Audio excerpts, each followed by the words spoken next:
मध्य प्रदेश के ग्वालियर में इस बार विधानसभा चुनाव में नदी और तालाब बड़े चुनावी मुद्दे रहने वाले हैं। ग्वालियर में स्वर्ण रेखा नदी और मुरार नदी के साथ हनुमान बांध, बीरपुर बांध और रामौआ बांध, मामा का बांध चुनाव में बड़ा मुद्दा बनेंगे। कांग्रेस ने बीजेपी को घेरने के लिए नदी और बांध के सौंदर्यीकरण के मुद्दे चुनाव में उठाने की तैयारी कर ली है। देखिए रिपोर्ट। ग्वालियर चंबल में होने वाले विधानसभा चुनाव के दौरान इस बार नदी, बांध और तालाब बड़े चुनावी मुद्दे बनेंगे। कांग्रेस ने इन मुद्दों को चुनाव के दौरान भाजपा के खिलाफ जोर शोर से उठाने की तैयारी भी कर ली है। मुद्दों में खास तौर से स्वर्ण रेखा नदी में साफ पानी बहने का मुद्दा हावी रहेगा।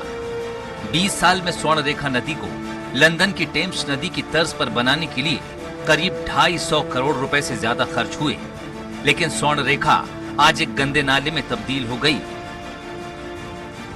दूसरे नंबर पर मुरार नदी का मुद्दा हावी रह सकता है। 12 किलोमीटर लंबी मुरार नदी को नमामि गंगे अभियान के तहत सौंदर्यीकरण के लिए चुना गया।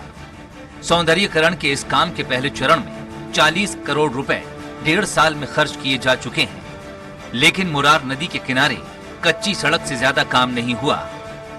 इसके अलावा इलाके के बांधों के कायाकल्प का काम कागजों पर सिमट कर रह गया। ग्वालियर शहर के वीरपुर बांध, मामा का बांध, हनुमान बांध और तालाब को आपस में जोड़कर प्रवाहित करने की योजना कागजों में ही सिमट कर रह गई।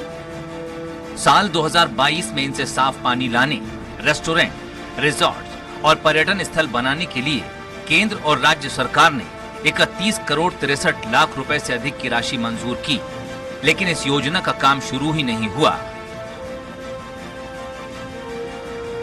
अब कांग्रेस का दावा है कि भारतीय जनता पार्टी नदी, बांध और तालाब के सौंदर्यीकरण के नाम पर सिर्फ वोट लेती है।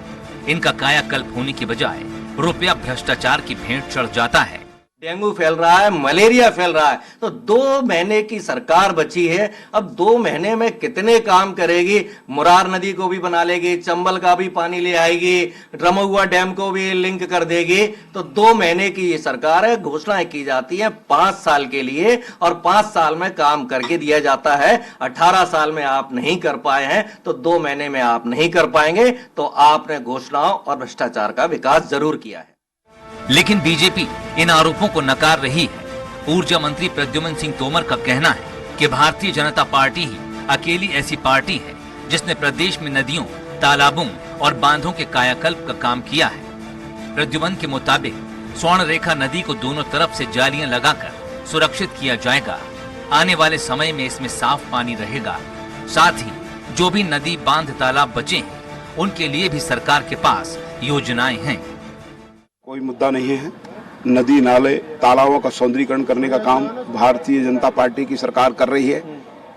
इससे दूसरे दलों के पेट में पीड़ा हो रही है, मरोड़ हो रही है कि वो क्यों नहीं विकसित कर पाए जनक ताल, क्यों नहीं कर पाए सागर ताल, क्यों नहीं स्वर्ण रेखा नाले पे एलिवेटेड रोड बना पाए, क्यों नहीं वो विकसित कर पाए कटोरा ताल।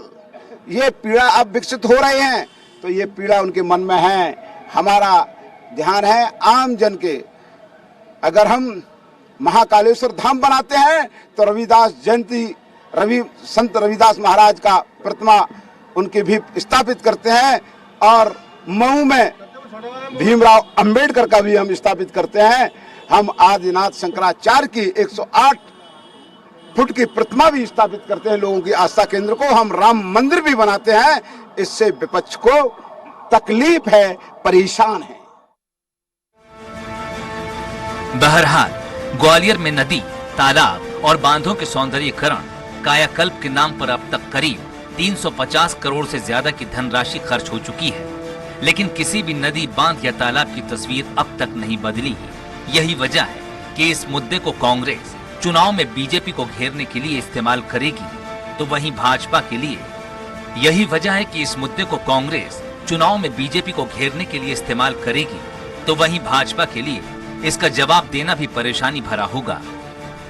ग्वालियर से स्वराज एक्सप्रेस के लिए विनोद शर्मा की रिपोर्ट।